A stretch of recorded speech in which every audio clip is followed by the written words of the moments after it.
I've been working emergency medicine for 12 years, and I thought I'd seen everything. Heart attacks, overdoses, traumatic injuries that would make your stomach turn. You name it, I've stitched it, shocked it, or pronounced it dead. But nothing, and I mean nothing, prepared me for what walked through our doors on that October night. It was 3:17 a.m. when the paramedics brought her in. I remember the exact time because I was staring at the clock, counting down the hours until my shift ended. The ER was unusually quiet, just a drunk sleeping it off in bed 3 and an elderly man with chest pains who was stable and waiting for a room upstairs. Found her standing in the middle of Elm and Broadway. Martinez, the lead paramedic, told me as they wheeled her in. Cars swerving around her, horns blaring, but she didn't move. Didn't even blink when that semi nearly clipped her. The woman looked to be in her 30s, average height, brown hair pulled back in a messy ponytail. She was wearing jeans and a blue sweater.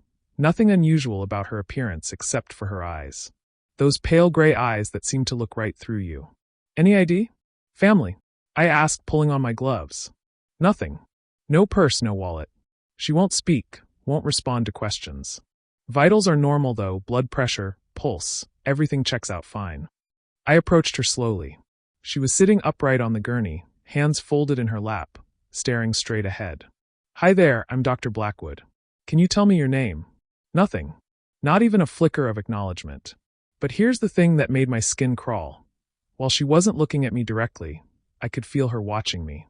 It's hard to explain, but it was like she was seeing me without actually seeing me. I ran through the standard neurological tests. Shined a light in her eyes. Pupils responsive. Checked her reflexes, normal. Asked her to follow my finger. She did, but in this mechanical way that felt wrong somehow. Like she was just going through the motions. Let's get a psych consult and run some blood work, I told Janet, our night nurse. Could be catatonic, maybe drug-induced. That's when things started getting weird. I was at the nurse's station, typing up my initial assessment, when Janet grabbed my arm. Dr. Blackwood, you need to see this. She pulled up the security footage on her computer. There was our Jane Doe, walking backwards down the hallway toward room 7. Not stumbling or feeling her way. Walking backwards like it was the most natural thing in the world. Never bumping into anything. Never losing her balance. When was this taken? I asked, though I already knew the answer would make my blood run cold. 15 minutes ago. I was in room 7 the entire time, Dr. Blackwood. She never left room 12. I looked back at room 12. She was still there, sitting in the exact same position, hands folded, staring straight ahead. Check the other cameras, I said, my voice barely above a whisper. We spent the next hour going through footage. She was everywhere and nowhere. Walking backwards through corridors she'd never been in, standing in the supply closet, sitting in the break room. All while supposedly never leaving her bed. But that wasn't the worst part.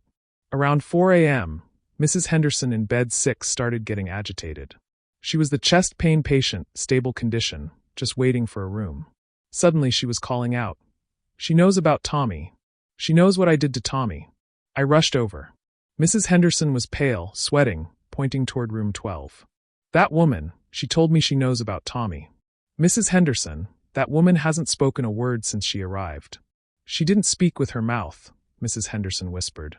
She spoke in my head. She knows I put Tommy in the home and never visited. She knows he died alone, calling for me. Before I could respond, the drunk in bed 3 started screaming. She knows about the hit and run. She knows I didn't stop. Then the elderly man with chest pains. She knows about the money I stole from the church fund.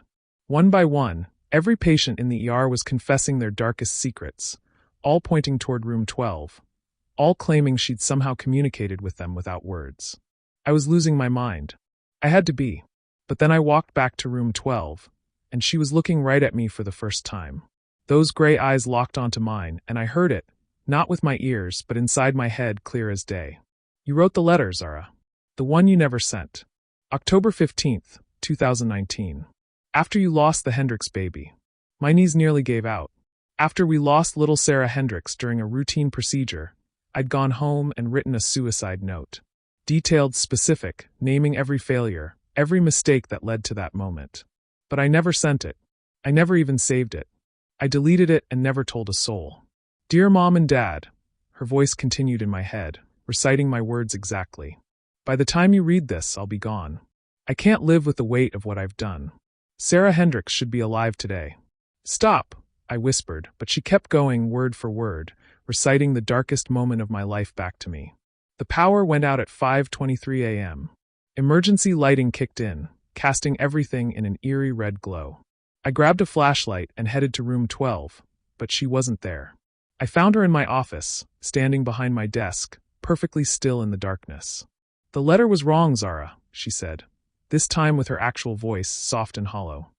"Sarah's death wasn't your fault. But there's something you need to know." That's when she told me about Dr. Morrison, the attending physician who'd been covering up medication errors for months. How Sarah Hendricks died because of the wrong dosage he'd prescribed and ordered me to administer. How he'd been letting residents take the blame for his mistakes. When the power came back on, she was gone. No sign of her anywhere. I ran to the nurse's station, pulled up the admission records, searched through everything. There was no record of her ever being there. No admission paperwork, no blood draws, nothing. I called Martinez, the paramedic. His supervisor told me Martinez and his partner had died in an ambulance crash at 11:47 p.m., 3.5 hours before they supposedly brought her in. I never found out who she was or how she knew what she knew. But I did start investigating Dr. Morrison. Turns out she was right about everything. He was quietly transferred to another hospital after I brought the evidence to the chief of staff. Sometimes I wonder if she was some kind of guardian angel, making sure the truth came out. Other times, especially during those long night shifts, I think she was something else entirely. Something that feeds on guilt and secrets and the space between life and death. Either way, I've never written another letter like that. And I've never forgotten those gray eyes that saw straight through to my soul. Story 2. You know how sometimes you catch something out of the corner of your eye, and when you turn to look, nothing's there? That's been my life for the past 8 months. Ever since I started noticing the reflections in room 7. I'm Dr. Thaddeus Grimm. Yeah, I know, ironic name for someone who deals with death daily. I've been working the night shift at Memorial General for 6 years now, and I thought I'd developed a pretty thick skin. But room 7, that place has been testing every rational thought I've ever had. It started with Mrs. Chun back in February. 83 years old, massive heart attack, brought in around 2 a.m. We worked on her for 47 minutes in room 7 before I had to call it. Time of death, 2:47 a.m. Standard procedure, right? Except as I was cleaning up, I caught her reflection in the metal housing of the defibrillator. She was sitting up, moving her lips like she was trying to tell me something. I figured it was just fatigue. Night shifts mess with your head, make you see things that aren't there. But then it happened again 2 weeks later with a motorcycle accident victim. Young guy, maybe 25, came in with massive internal bleeding. We lost him after an hour of trying everything we could. Same thing, as I'm filling out paperwork, I see his reflection in the chrome 4 pole, gesturing frantically at his abdomen. That's when I started paying attention. Room 7 is our main trauma bay. It's got all the equipment, monitors, crash cart, the works. Everything's got some kind of reflective surface. The defibrillator housing, the 4 poles, the metal cabinet doors, even the blood pressure cuff has a shiny nameplate. I never noticed how many reflective surfaces were in there until I started looking for them. By April, I documented 12 deaths in room 7. Not unusual for a trauma bay, but what was unusual was that I was seeing all 12 of them in those reflections. Always moving, always trying to communicate something. The weird part, it only happened to me. Other doctors, nurses, techs, they never saw anything. I started keeping a journal, writing down everything I observed. The reflections seemed stronger during certain times. I noticed they were most active during full moons, which sounds crazy, I know. But I'm a man of science, and I document patterns. Then there was Marcus Webb. 32-year-old construction worker, fell from scaffolding. Came in on a Tuesday night, conscious but in bad shape. Internal bleeding, possible spinal injury. We stabilized him, got him prepped for surgery. Everything was going according to protocol. But as we were moving him to the OR, I caught his reflection in the defibrillator screen. He was shaking his head violently, pointing to his left side. The monitors showed his vitals were stable, but something in that reflection made me stop. Wait, I told the team. Let's get another CT scan of his abdomen, left side specifically. They looked at me like I was crazy. The original scan had been clear. But I insisted, and thank God I did. The second scan showed internal bleeding we'd missed. A slow leak that would have killed him on the operating table. We caught it in time, got him into emergency surgery, and he lived. Marcus never knew how close he came to dying, and he definitely didn't know that his own reflection had saved his life. That's when I realized what was happening. These weren't just random appearances. The dead were trying to tell me how they really died, showing me what I'd missed. And sometimes, like with Marcus, they were trying to prevent others from making the same journey. I started reviewing the medical records of every patient who died in room 7 over the past 2 years. What I found made my blood run cold. 7 of them had discrepancies between the official cause of death and what actually happened. Misdiagnoses, medication errors, equipment failures that weren't reported. Mrs. Chun, the elderly woman who started it all, her reflection kept pointing to her throat. I went back through her file and found that she'd been given a medication she was allergic to. It was right there in her chart, but somehow we'd missed it. The heart attack was secondary to anaphylactic shock. The motorcycle victim kept pointing to his abdomen because we'd missed a ruptured spleen. We'd been so focused on his obvious injuries that we'd overlooked internal bleeding. He might have lived if we'd caught it sooner. One by one, I documented 12 cases of medical errors that had contributed to patient deaths. Not malicious, just human mistakes in a high-pressure environment. But mistakes nonetheless. The reflections weren't trying to haunt me. They were trying to help me become a better doctor. But the strangest thing happened last month. I was working on a cardiac arrest, a 40-year-old man who'd collapsed at work. We'd been doing CPR for 20 minutes when I glanced at the defibrillator screen. Instead of seeing the patient's reflection, I saw my own face. But my reflection was flatlined on the monitor, completely still, while I was very much alive and actively working. That's when I understood. I wasn't just seeing the reflections of people who had died in room 7. I was seeing the reflections of people who were supposed to die in room 7, including myself. I immediately stepped back from the patient, told Dr. Martinez to take over. As she continued the resuscitation, I noticed a gas smell near the oxygen tank. The valve was loose, creating a potentially explosive situation. If I'd used the defibrillator at that moment, with that gas leak. We evacuated the room, fixed the leak, and continued the resuscitation in room 3.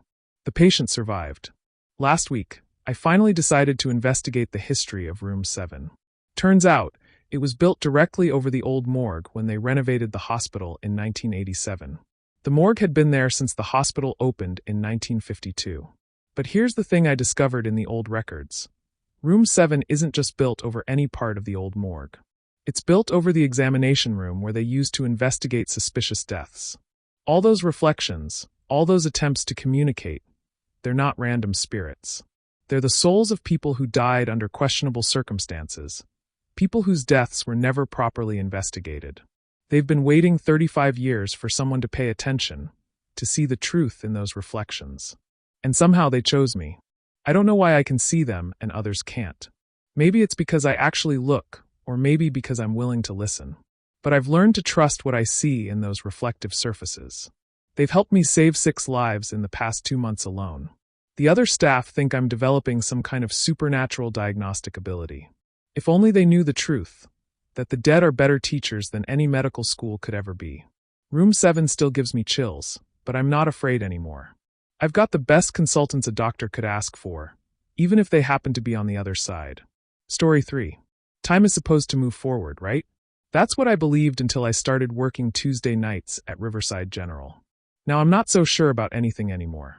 I'm Dr. Senna Voss, and I've been an ER physician for 9 years. I've seen patterns before: Friday night stabbings, holiday heart attacks, full moon craziness. But what I started experiencing every Tuesday night defied every law of physics and medicine I'd ever learned. It began in March. Tuesday, March 7th, to be exact. I was halfway through my shift when the ambulances started rolling in at 2:47 a.m. Multiple vehicle accident on Highway 43, they said. Family of 4, parents and 2 kids, ages 8 and 12. The Hendersons. David, 38, construction worker. Lisa, 35, school teacher. Their daughter Emma, 12, and son Jake, 8. I remember their names because of what happened next. David came in with a compound fracture of his left leg and possible concussion. Lisa had whiplash and lacerations from broken glass. Emma had a dislocated shoulder, and little Jake had a broken wrist. Serious injuries, but nothing life-threatening. Textbook accident victims.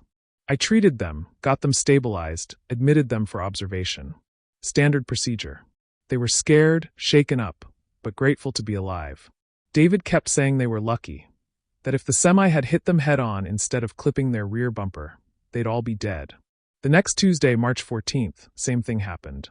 2:47 a.m. exactly. Family of 4 from Highway 43. The Hendersons again. But here's what made my skin crawl. They had completely different injuries. This time, David had burns on his arms and chest. Lisa had a broken collarbone. Emma's left leg was fractured, and Jake had severe cuts across his face from flying glass. When I asked David about the accident, he described a completely different scenario. No semi-truck this time. Their car had caught fire after hitting a guardrail, and they'd barely escaped before it exploded. "Doctor, have we met before?" Lisa asked as I was stitching up Jake's face. "You look familiar." I stared at her. I'd spent 6 hours treating this exact family just 1 week ago, but she had no memory of it. None of them did. I pulled up their medical records from the previous week. Nothing. No admission, no treatment records, no insurance claims. It was like March 7th had never happened. But I remembered everything. Every detail, every conversation, every injury. The following Tuesday, March 21st, they came in again. 2:47 a.m. Highway 43. But this time, David looked younger. Maybe 35 instead of 38. Lisa's hair was longer, her face smoother. Emma seemed taller, maybe 13 now, while Jake looked exactly the same. Their injuries were different again. David had internal bleeding from a steering wheel impact. Lisa had a severe concussion. Emma had broken ribs, and Jake had somehow escaped without a scratch. This time, they described rolling their car 3 times after swerving to avoid a deer. David swore they'd never been in an accident before, that this was their first time in an emergency room. I was losing my mind. I started keeping detailed notes, taking photos when I could, documenting everything. But every Wednesday morning, my notes would be different. The photos would show different injuries, different faces, still the Hendersons, but not quite the same. By April, I'd seen them 7 times. Each visit, the parents grew younger while the kids grew older. David went from 38 to 32. Lisa from 35 to 29. Emma aged from 12 to 15, while Jake seemed frozen at 8 years old. The accidents were getting worse each time. What started as minor fender benders escalated to head-on collisions, rollovers, fire, near drownings when their car went into Miller's Creek. But somehow they always survived, always ended up in my ER at exactly 2:47 a.m. every Tuesday. I tried talking to other staff about it, but they looked at me like I was having a breakdown. To them, the Hendersons were just another accident family. They had no memory of treating them before. I called the highway patrol about accidents on Highway 43. According to their records, there hadn't been a single accident reported on that stretch of road on a Tuesday night in over 2 years. That's when I decided to see for myself. On Tuesday, May 2nd, instead of waiting at the hospital, I drove out to Highway 43 at 2:30 a.m. I parked at the intersection where most of the accidents supposedly happened and waited. At exactly 2:47 a.m., I heard the sound of screeching tires and crushing metal. But there was nothing there. Just an empty road stretching into darkness. No cars, no accident, no Henderson family. But I could hear them. David's voice calling for help, Lisa crying, the kids screaming. The sounds were coming from about 50 feet to my left, in what appeared to be an empty field. I grabbed my flashlight and ran toward the voices. That's when I saw it, or rather, didn't see it. The field was just grass and weeds, but I could hear the family trapped in their car, calling for help. I could smell gasoline and burning rubber, feel the heat from flames that weren't there. I knelt down in the grass and felt around. Nothing but dirt and weeds. But the voices were so clear, so desperate. "Please," David's voice said, right next to my ear. "Help us. We've been trying to get out for so long." That's when I understood. I pulled out my phone and searched for Highway 43 historical records. What I found made everything click into place. Highway 43 had been closed and demolished 15 years ago after a series of fatal accidents. The road I was thinking of was the new Highway 43, built 3 miles east. The old Highway 43 had run right through this field. I searched deeper into the records and found it, the Henderson family. David, 38. Lisa, 35. Emma, 12. Jake, 8. Died in a car accident on the old Highway 43 on Tuesday, May 2nd, 2008. The same date, 15 years ago to the day. The accident report was devastating. Their car had gone off the road during a thunderstorm and crashed into Miller's Creek. By the time emergency responders found them, it was too late. They'd drowned, trapped in their sinking car. But here's the part that made me sick to my stomach. I was the emergency room resident on duty that night 15 years ago. I was the one who pronounced them dead when the paramedics finally brought them in. I was fresh out of medical school, overwhelmed, exhausted from a double shift. I'd made a critical error in my assessment. I'd missed signs that Emma might have been revivable. Shallow breathing that I'd dismissed as agonal respiration. A faint pulse I'd attributed to my own tired hands shaking. I'd been too quick to call it. Too eager to get through the paperwork and go home. Emma Henderson might have lived if I'd tried longer, pushed harder, fought for her the way I fight for patients now. The Hendersons weren't just replaying their accident. They were giving me chances to get it right. Each Tuesday, they came back with different injuries, different scenarios, aging and changing because time had become fluid around their tragedy.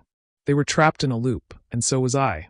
Every Tuesday, they'd return to my ER, and every Tuesday, I'd have another chance to save them.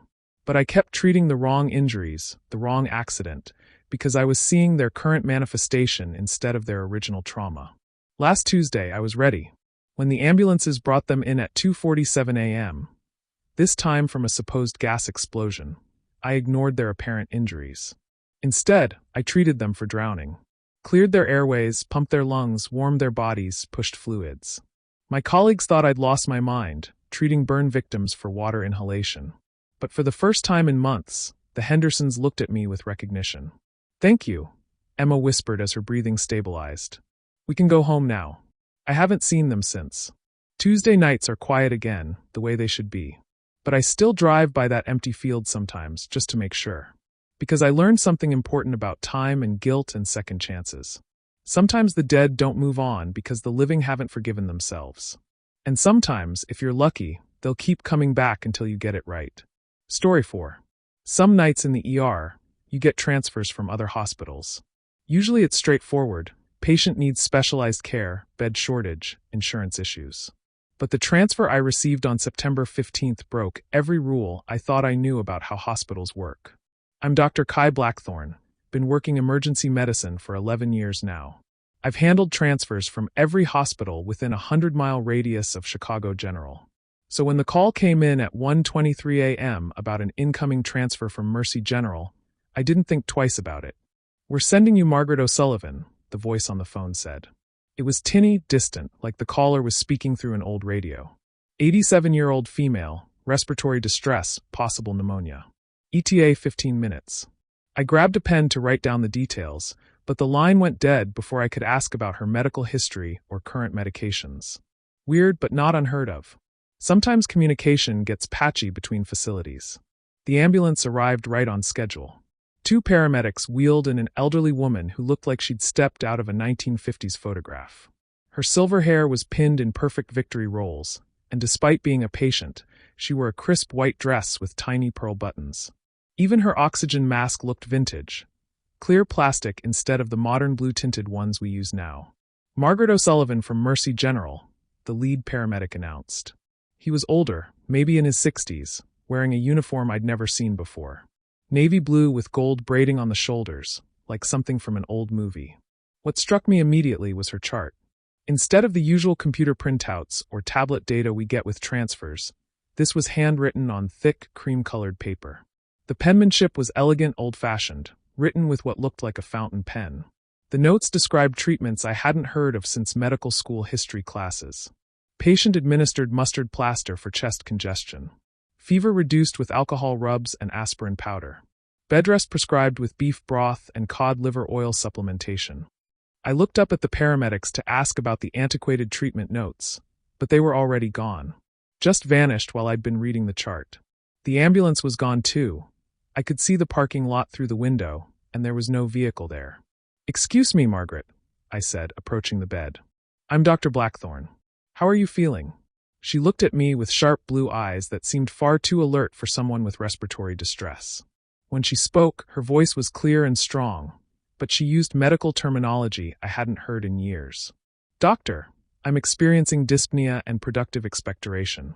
The physician at Mercy General prescribed digitalis and recommended bloodletting, but I fear my constitution is too weak for such aggressive intervention." "Bloodletting? Digitalis in that context?" Those treatments had been abandoned decades ago. I checked her pulse, strong and steady. Listened to her lungs, clear as a bell.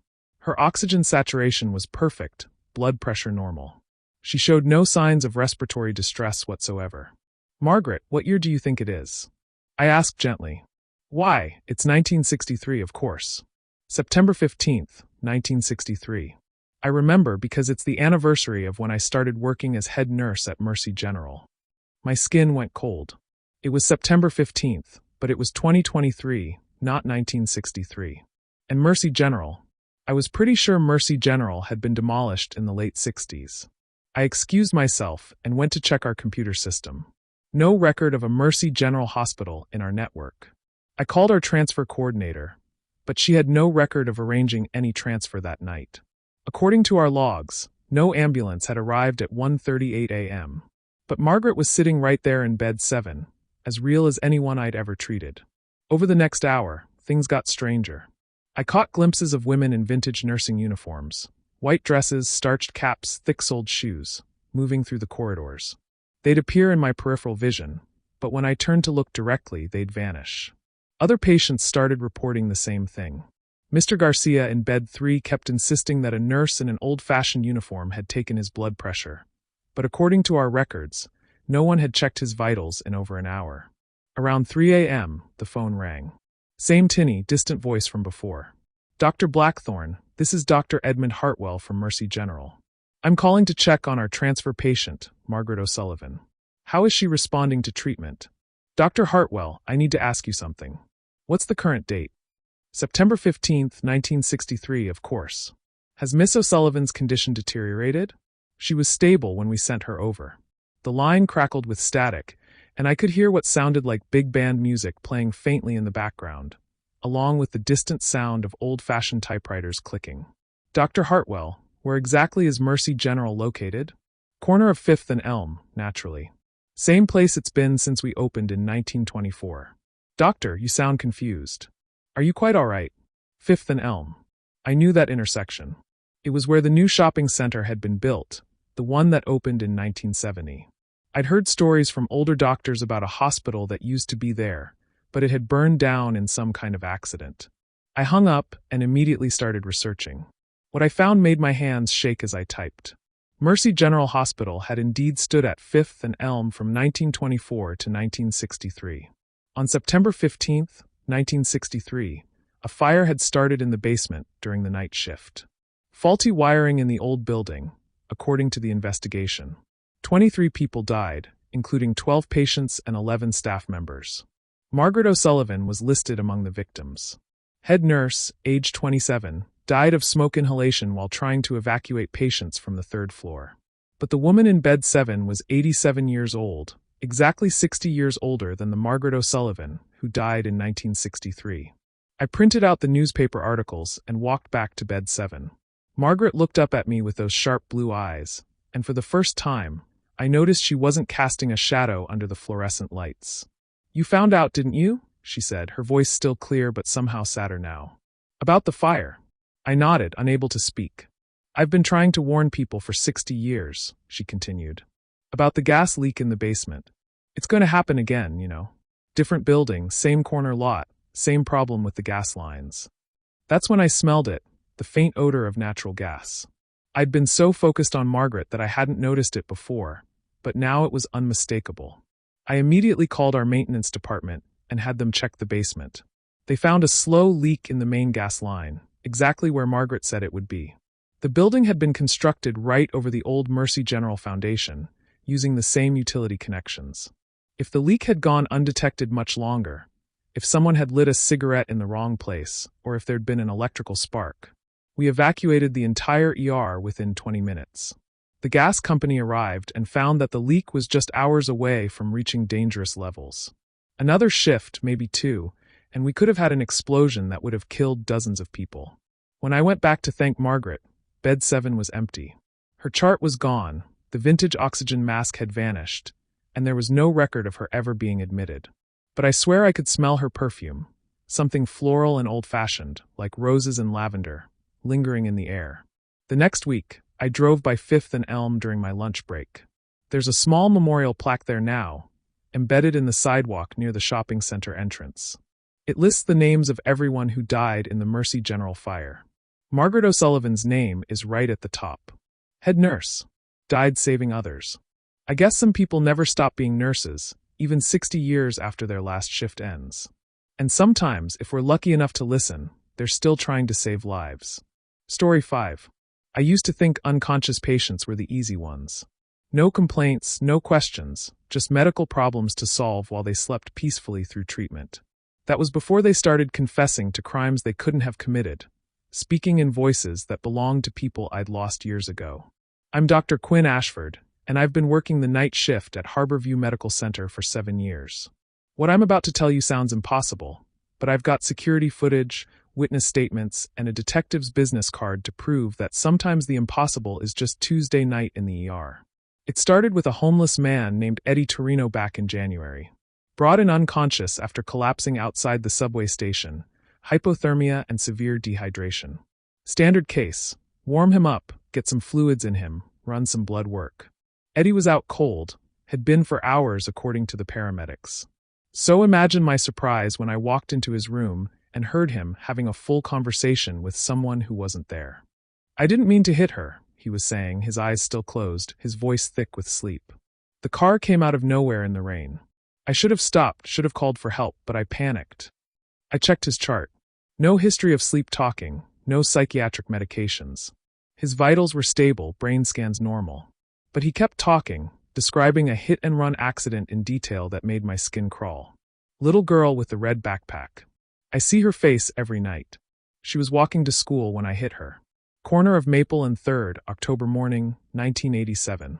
Here's the thing that made me stop writing notes and start really listening. Eddie was maybe 40 years old, which would have made him about 4 years old in 1987. There was no way he could have been driving. But the voice. God, the voice was familiar. It took me a while to place it, but eventually I realized it sounded exactly like my Uncle Robert.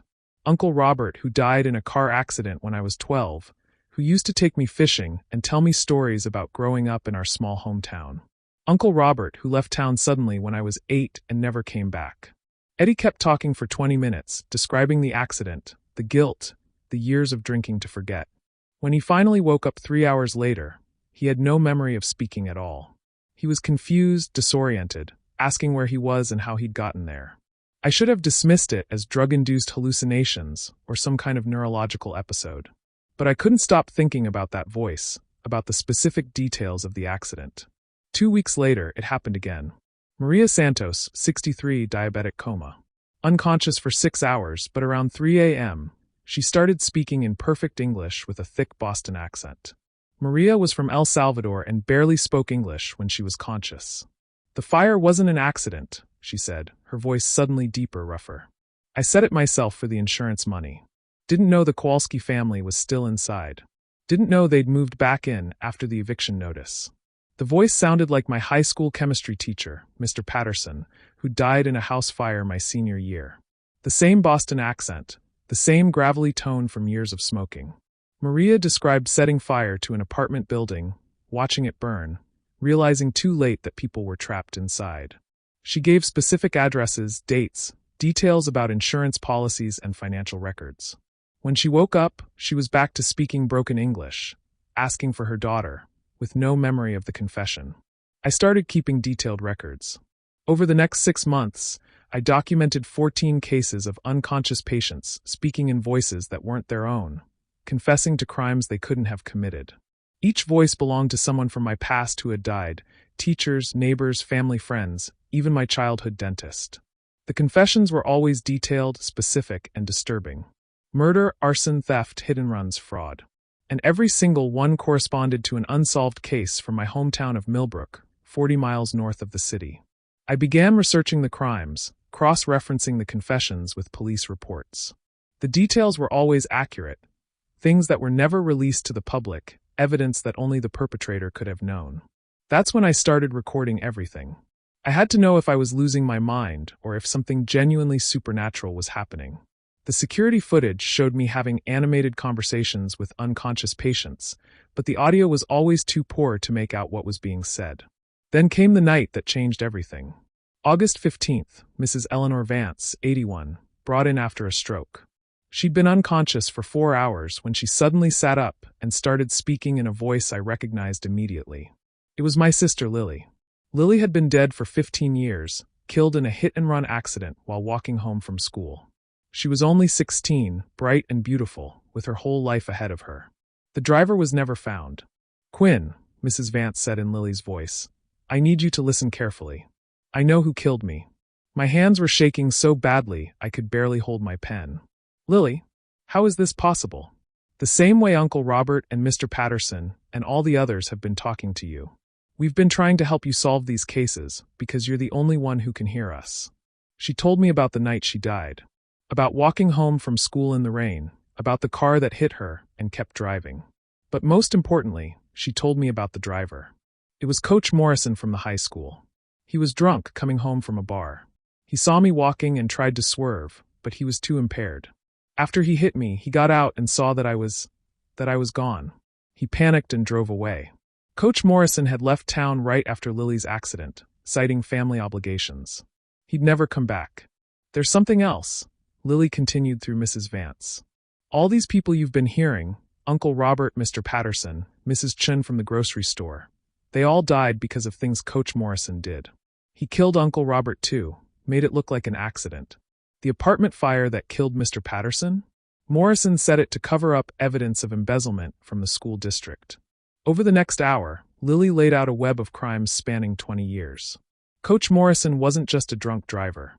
He was a serial killer who had been eliminating anyone who might expose his financial crimes. When Mrs. Vance woke up, she was back to her normal self, asking about her grandchildren. But I had pages of notes, a recording, and a mission.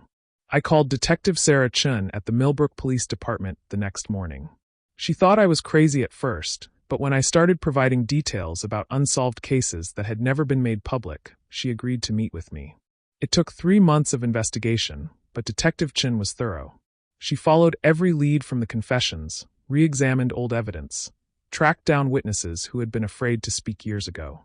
Coach Morrison was living in Florida under a different name. When they arrested him, they found evidence linking him to 12 murders over 20 years, including my sister's hit-and-run and Uncle Robert's accident. The night he was convicted, I was working another shift when a familiar voice came from one of my unconscious patients. "Thank you, Quinn," Lily said. "We can rest now." That was 6 months ago. Since then, the unconscious patients have been blissfully quiet. No more confessions, no more voices from the past. Just regular medical cases and normal night shift problems. I still work the same shift, still treat the same kinds of patients. But now I understand that sometimes the living have to help the dead find justice before either side can find peace. And sometimes, if you're lucky enough to have the gift or curse of hearing voices that shouldn't exist, you get to be the bridge between worlds, helping solve mysteries that have been waiting years for someone to listen. Detective Chun still calls me sometimes when they have cold cases that need a fresh perspective. She doesn't ask how I come up with my insights, and I don't tell her. Some things are better left unexplained. But late at night, when the ER is quiet and I'm checking on unconscious patients, I still listen carefully. Because you never know when someone might have something important to say, even if they're not supposed to be able to say it.